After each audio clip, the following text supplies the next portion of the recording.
Uploaded Fury, Part 3.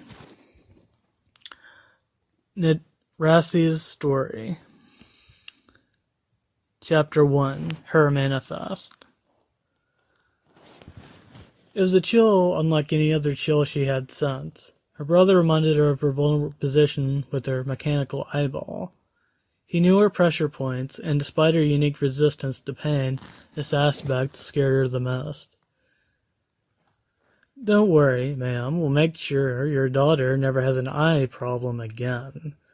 The memory of the failed surgery from her eyeball was something that still provided self-esteem problems for her, yet she was able to suppress it just enough to meet the chief of other dream scanners. What I'm saying, sir, she said, and sensed a gulp coming on that she wished not to show in front of her employer, that a male-to-female gamer has broken the virtual reality game. Somehow they have created a bridge to another world. The chief was not sure what to make of what she was saying. We need to keep an eye on her. She may be a security risk. Yes, sir. Rassie was not sure what it was that made her employer think of the specimen Nadine as being a security risk. Though it was not like she advocated game-breaking herself, at least she hoped that whatever was listening to her thoughts was not thinking she was thinking this. She felt like a demon somewhere in the silence, not quite silent. Yet she wished to no longer be one. She was a human, like Nadine. She wanted to meet the bridge maker. For a moment, she was concerned about her appearance. Would her eye patch be considered repulsive? Though she was the type of woman to wear black arch support shoes with a buckle strap at work. She wanted to at least make their first communication somewhat professional. Rassie had her own personal reasons for no longer wishing to be a dream scanner. She wanted to not be like her brother, Tanner. It was not the love of Nadine she went against the order to scan in and of itself. She wanted to find the bridge to Vora's promise herself. It was a cold, wet November, and she had just turned the heater on. Her bedroom was starting to make her feel prickly, and wanted to be warm and wet. She took off her black trench coat and placed her black clogs upon the glass coffee table, relaxing and trying to fall asleep. Yet instead her mind was constantly brought back to the gamer that had created the bridge. If I could find her, maybe she could help me figure out how to get to that alternate universe myself, she thought. For she had a feeling that her own thoughts about scanning were being monitored. She also wanted to use some form of magic to restore a lost eye that was accidentally taken out at her youth at 16. She could not help but laugh at herself for thinking such, as it was surely merely a game world, not a physical world where one may touch or smell. Rassie went to plan some sort of meeting with Nadine, or at least that was what her dream space avatar was called. Normally, most of the people she had observed from the cameras within the floating eye, as the locals called the Eye of God, were the type that followed the standard protocol of the game. They were like time rabbits to be slaughtered in the Matrix. If I could come to meet you now, maybe I can convince Tanner, the scanner, to let you go. Maybe I can keep my job and not be decapitated by the National Razor crossbow, Rassie thought. Yet on some level she cared not if she lived or died, so long as she could make her death visible to all, so that the people may see how they treat those who go against Big Tanner. This was her manifest. Uploaded Theory, Part 3. Dream Scanner. Chapter 2. Breaking the Game. Rassie called up Nadine using the Rune platform. She wondered if anybody was still using that instant messaging system, as recently the people she was observing behind those television cameras placed in through a secure location attachment was that they were using some other system. Because they were already suspecting something was up with their LED displays, the standard television format for those that were now part of the underground, they were using some sort of dialect that she was unable to recognize. Thus, this was a gamble. Part of her actually wanted to go on site in order to act directly, even though she was no longer enthused by her present line of work.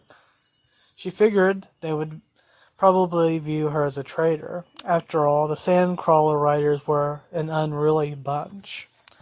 In her mind, she pictured one of them taking her head off with a National Razor crossbow and placing her head on a stick.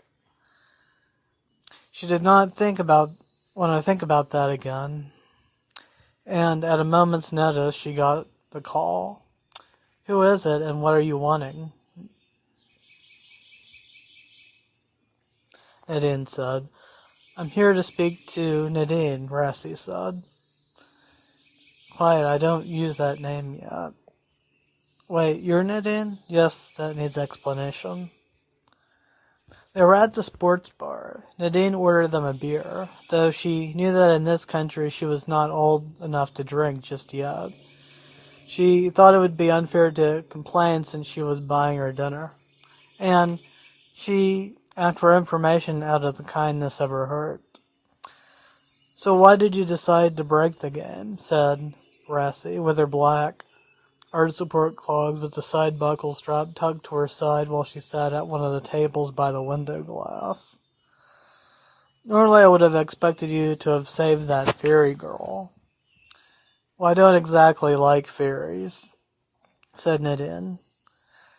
"And you're not just jealous," Rassie said, snickering. "Well, they can change at will. I'm stuck as a human." "So it is jealousy," said Rassie. "Okay, fine, yeah, but something is different about her," said Nadine. "Like what?" "Well, she was counting on me," Nadine said, then took a sip from her overly large bottle of beer. She decided to have a drink, even though ordinarily drinking beer in particular tended to cause headaches. "I've never been counted on before." Rassie wondered why Nadine would be willing to give some personal information to her, as she did not even know who she was. If she did not seem to care that much, almost like she knew that she was going to die soon anyway, as her jittering robotic arm would suggest. "I want you to show me the bridge to Vora's Promise," Rassie said. "You mean that game I downloaded?" Nadine said. "I have a feeling about it, that it's not a game you downloaded," Rassie said. "Right. Whatever, this dark brew is fantastic," Nadine said. "Don't misdirect the conversation," said Rassie, face-palming. It was then Nadine remembered how she opened a portal to another universe, though it was supposedly under the guise of a video game. Nadine would have been tormented by nightmares, but her experiences with her good friends perishing under the teeth of the pit wolf's teeth played like a universal videotape being rewinded and played to the end. Yet there were none tonight. The trodes activated the same biosensors that triggered sleep in any normal person. Even an insomniac like Nadine could be in the dream world forever and ever. This everlasting dream was like no other. She had longed for the coming darkness, as the light was not a normal light, but the eyes of God watching, peering, lurking, yet for whatever reason the beings that always watched from the sky never came down and kidnapped them. It was a game of dream space, cat and mouse. Nadine always woke up screaming, a cold colder than any cold she ever experienced before. For Nadine, it was like watching scenes from a game. They played with no interaction, and looking back, she wondered why she didn't assume. She heard voices in the darkness that was like a dimly lit prison. "Brother, I think I found," Elena said to LDL. "Don't tell me you think you've found the hero," Aldia said to Elena. "Well, Millie found someone the other day." "What, Millie?" handled a non-kin. Are you allowing... Where else am I going to take her? Do you really think I'm going to let her die? We don't need another hero, Elena. We are doomed. You may have given up, but I have not. Fine, but first I'd like to know where they have come from. But in the present, I wanted to see if I could break the game, said Nadine. Well, you broke the game, alright. Uploaded Fairy, Part 3, Dream Scanner.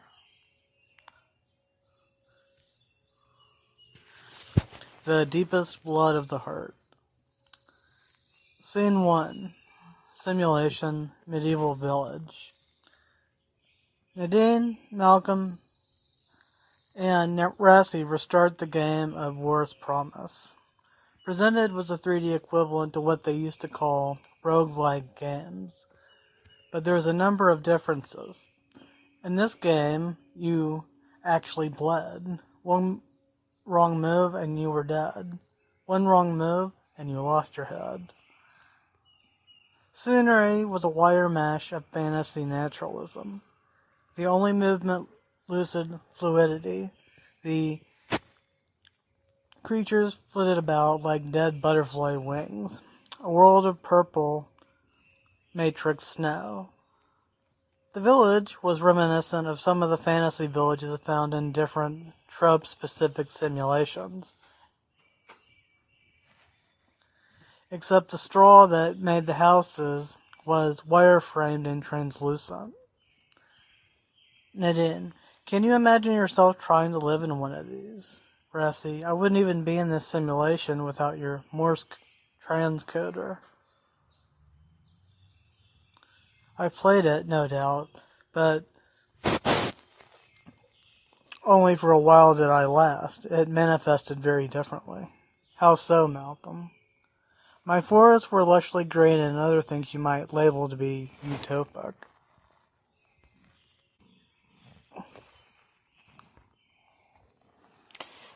Nadine, sounds boring. Malcolm, yes, but it's good boring to you. I can even converse with Blunky after she left this world. Scene 2. Village Longhouse. Millie's village. Millie used to live as a princess in the castle. After the dark night Dantino killed her parents, she lived on the edge of society. Yet here she was, lowering herself to being rescued by some stereotypical hero. Millie, you can't be serious, Elena. And Elliot is in on this too. Elena, well, you want to eat better food, right, and not have peasants flirt with you. Millie, well, that's true, but doesn't that mean I have to suck the dick of anyone that rescues me from my execution? Elena, well, who said you were going to be executed anyway? I know the death of our parents was hard on you. It was also hard on me as well, but we must do what it takes to secure our throne. Millie, oh, somebody is at the door. I'll go and answer it. Scene 4. Dining room. Dinner time. Nadine was reacquainted with Millie and wasn't entirely sure whether she remembered her. But it was this cutscene that always seemed the most persistent of her most lucid dreams. Millie, you see, that's why my sister put me in this position. Sometimes I wonder if she really wants my throat. That it doesn't matter now, as we're both peasants. Nadine, say Malcolm. Malcolm, yeah, what's up, Nadine? Nadine, that's one hell of a smart chatbot, isn't it? Malcolm, I know, right? Rassie, don't listen to them, Millie. They're just addicted gamers. We can do what we can to help you. Scene 5. Millie's room. Midnight. Millie is brushing her long, curly blonde locks, while Elena converses with Aldio about the nature of their visitors. Elena, don't you think something seemed a little off about them? I don't mean in the hero sense, but, well, you tell him, Millie. Millie, I feel like I've met the red-haired girl before. I can't I recognize that tomboy appearance, though. It feels as if I died once before and she's there to greet me on the other side. LDL, you mustn't think too much about it. The important thing is Dantina's army will arrive here in the morning. Scene 6, Nadine's room. Nadine, Malcolm, and Rassie discuss the recurring issues that Nadine has been having while getting ready to sack out for the night. Malcolm, I didn't know there was that side of you, Nadine. I mean, in all the years I've lived in the slums. Nadine, well, would you talk about your fetishes to other people? Malcolm, I get it, but you also use your fetish to get us stuck inside this game world. Rassie, the point is, if we want to return home, we need to protect Millie. Scene 6, Execution Scaffold. Morning. Nadine remembered when she first broke the game. She didn't know saving the princess was some kind of sadistic cliché requirement. Millie placed her neck upon the block, making her final speech to the crowd. Dantina would have rather kept the girl alive because he had at one point wanted to marry her after he murdered her parents. But she knew that it would secure his right to be king. Rassie and Malcolm were quickly subdued by guards, but Nadine simply snickered in the crowd, yet felt a chill down her spine and resisted at least one tear that day. The first one in a long while. Nadine, what is this feeling I feel? The axe swings down, cutting through the flesh and bone of Millie's thin neck. Her severed head fell into the wicker basket. The execution held up her bleeding neck to the crowd. Dantina, now I shall be your king. Scene 7, bedroom. 1 o'clock. Yet now Nadine wakes up screaming. Nadine, hey Rassie, are we really stuck here? Rassie, should have thought of that before letting Millie die the first time, moron. Malcolm, what happened? I heard a yell. Nadine, Darien. Nadine had originally hated Millie. She represented everything about fantasy characters she despised. More importantly, she represented everything she hated in cisgendered women. Those luscious lips, that beautiful smile, that illusion of childhood innocence. The feeling of being a real woman. But she needed to return home, despite her hate, even if it was for herself.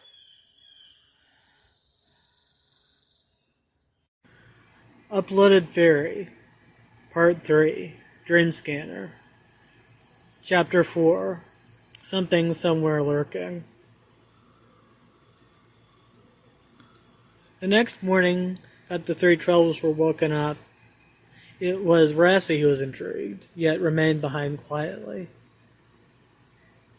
Rassie was not aware of the fact that she was secretly recording the conversation from earlier through her mechanical eyeball, and her brother Tanner was using this as a reference point to form a conclusion based on the previous failed gaming session. Nadine had, by his hypothesis, seemingly opened the door to another universe. Though how could the universe seemingly restart every time Nadine was plugged into the machine? And why was she somehow unable to go back to her home world? Hey Nadine, Rassie said, while playing with her hair along the road that opened up to visit LDL. Am I the only one with the feeling where it almost seems like the game is toying with us, almost like the game engine is alive somehow, like it wants us to be dead?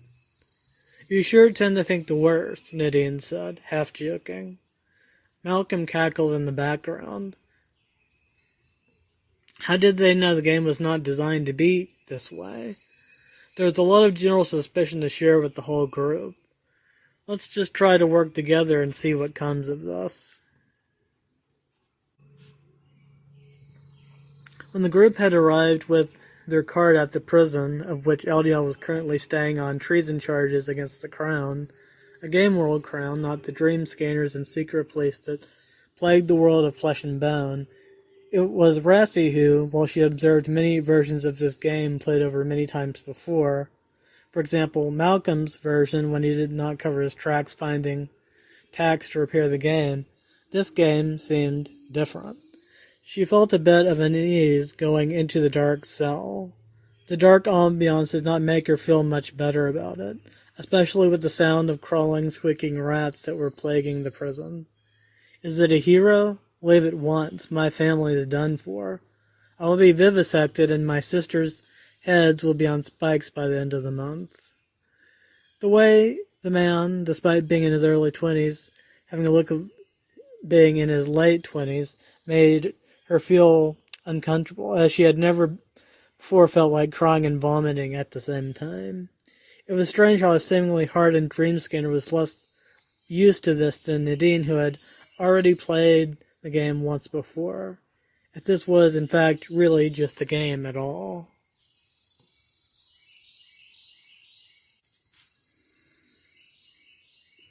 Brother Aldiel, are these the heroes? Said Elena. Nadine resisted cackling, as it was all formulaic down to a T. Brothers, sisters, they are coming. I can hear the marches. Aldiel could not resist coughing, for his immune system was lacking due to the month without eating. First save yourselves, for I hear marching, marching, marching. And sooner than they knew it, there was the sound of beating hoofsteps. Go at once.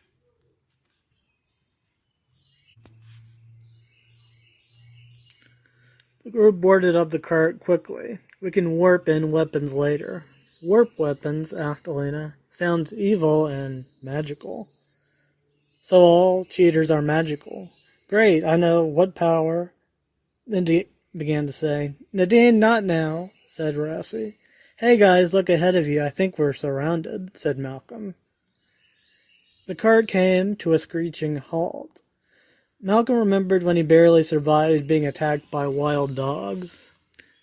Malcolm recoiled from the flickering light buzz that formed a foam around the edge of his eye. Then he squinted in pain. Static. His vision formed into what could possibly be perceived as television noise, buzzing the brain now partially man and machine. Yet there was no other aspect that distinguished him from any other human being. It had been a couple of years since he had been on the emergency room table. He got up abruptly as if it had been only a day. He, or what was left of him, saw a computer database in his right eye. Merging with the flesh interface, initiated. Take a few weeks to get used to the new network. Not many made it out. You were lucky. Malcolm wasn't sure where the voice was coming from. All he knew that it was not his own. He had finally begun to get used to his new apartment. The hospital gave him a decent level of compensation money from the experiment, although he could not feel his head completely. He found himself able to do things he was not before. He used his hands to make the objects within the room float. This was recorded into the database. Memorization of objects initiated. The brain interface said. He browsed with his fingertips, trying to find any trace of his old existence. But it was no longer there. For him, he was a ghost.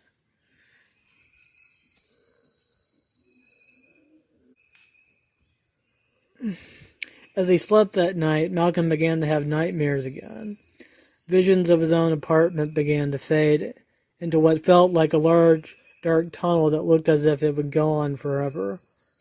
But he walked on and onward into the abyss.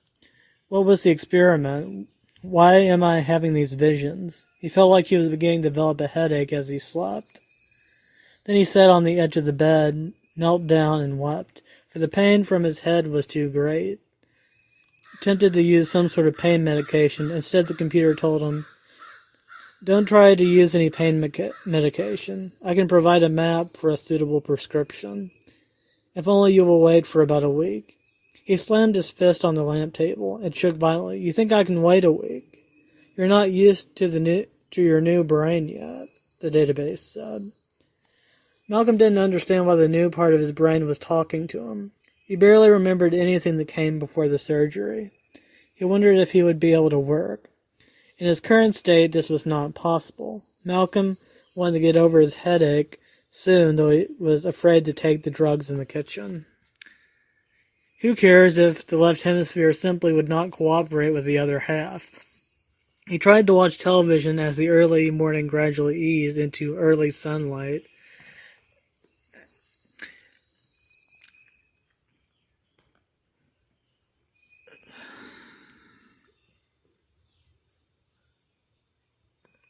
After the dawn, his vision blurred and he passed out again. He woke into what felt like a dream. He rode in the back of the car with his friends he barely remembered. They were only silhouettes. Malcolm heard a voice in the dark. "So you're still alive, man. How in the hell did you survive these dogs mauling you?" He wasn't sure how to respond as he barely remembered who he was. Uploaded Theory. Part 3. Dream Scanner. Chapter 4. Something Somewhere Lurking. Part 2. While he rode through the car, Malcolm remembered suddenly all those years again when he nearly died in the street. He was lying upon the pavement, staring longingly upon the mostly empty glass of the meadow of gold. Yet he was not able to remember the face of the man in silhouette he was riding with. "I'm going to pick you up. We need to find Ellen. I'm concerned about her." Malcolm only just barely remembered the voice. The car covered in shadows had a flickering display screen. "So where are we going to go tonight?" said Malcolm. "Try not to hold onto the past and focus on the future," said Nadine. He understood just how easy this was to do, yet Malcolm wanted to remember why the dogfight happened. They both needed some way to make a living, maybe even go to college in some state where nobody knew who they were. As soon as the two found Ellen, they went undercover. They paid for a semester in a university where nobody knew who they were, then changed their names on the dream webs and pursued a new life. Rassie got a call on her cell phone from Malcolm. "It will be one more day, I promise, and I can send in the $350. Rassie said not to forget the interest. It was up $1 amount a day. Malcolm shook his head, then pressed the button to hang up. Malcolm was at it again, doing drugs. He had to pay a drug lord to make his headache never come back again. His mind reflected back to the car ride with Nadine that he'd met after a couple of years. He was probably dining out right now. Over the last few months, there was no direct back and forth between them, only the unsaid between two lovers walking away in opposite direction, forever separated by a speeding train. He called Nadine up. "Hey Nadine, can you do me a favor?" "Sure, but you owe me." When they got to the drugstore, "You're 15 under, but I will move it to your next payment," said the drug lord, shoveling the coins into the purse. "Don't work yourself too hard," said the man on the other end of the window, smoking his pipe, causing it to fog heavily. "That was close. Thanks, Nadine. You need to break your habit." Then they rode off.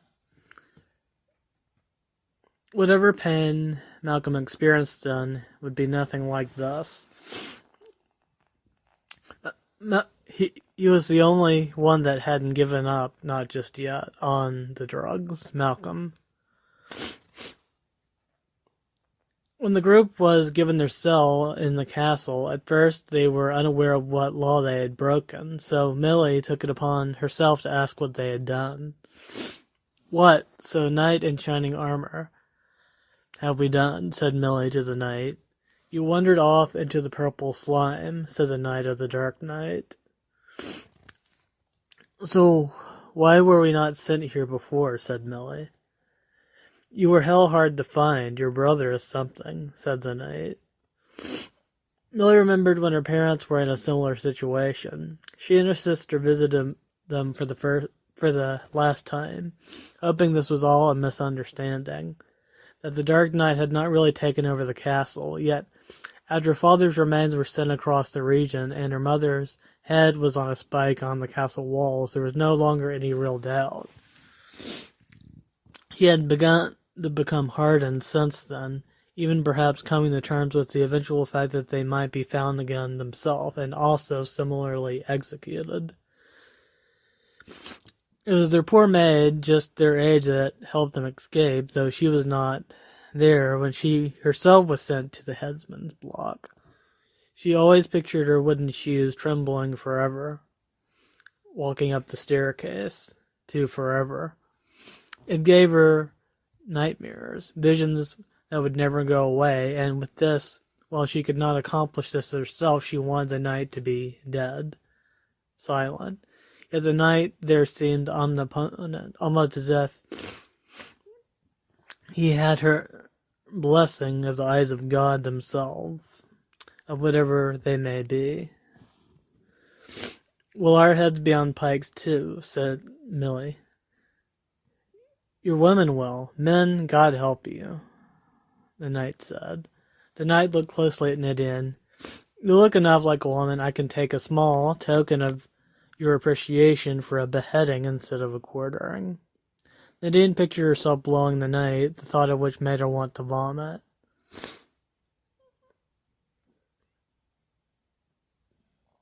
"What now, man? What?" Malcolm could not believe it. "Quartering?"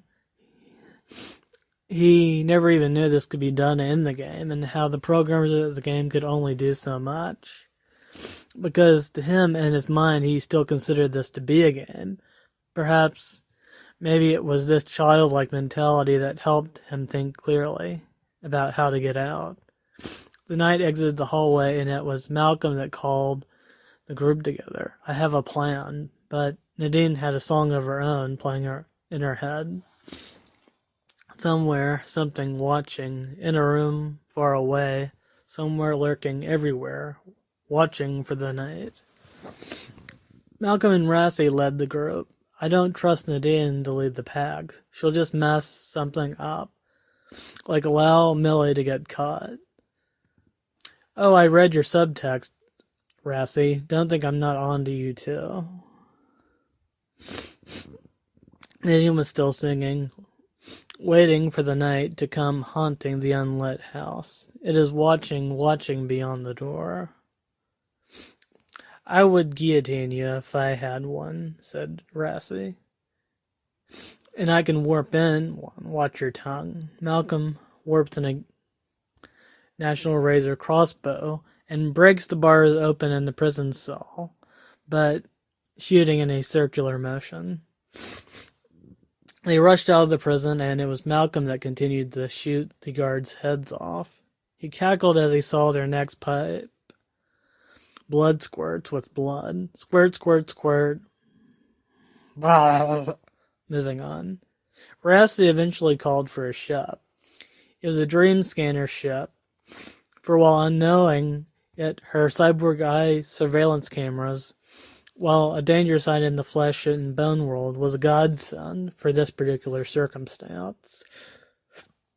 For it was the only thing that sent a super fortress down from the sky to pick them up. "What are they doing here now?" said Malcolm. "They are our only hope," said Rassie. "Traitor," said Malcolm to Rassie. "Jesus, you should say." And then she fell off the ship deliberately to hold off Dantino's forces. Rassie, no, Nadine reached out to try to catch her, as she did not want another life to be on her hands again, like poor Millie. "Farewell, friends, for it is only a game," said Rassie. As the next day, Rassie was released from prison. She was sent to the courtyard and climbed the steps.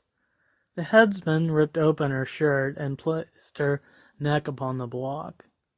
As she stared into the basket, fear at first came over her. Then she realized it was one less soldier working on her brother Tanner's side. She had won in that respect. A sound of metal cutting bone, blood squirt. Sound overhead, crashing darkness.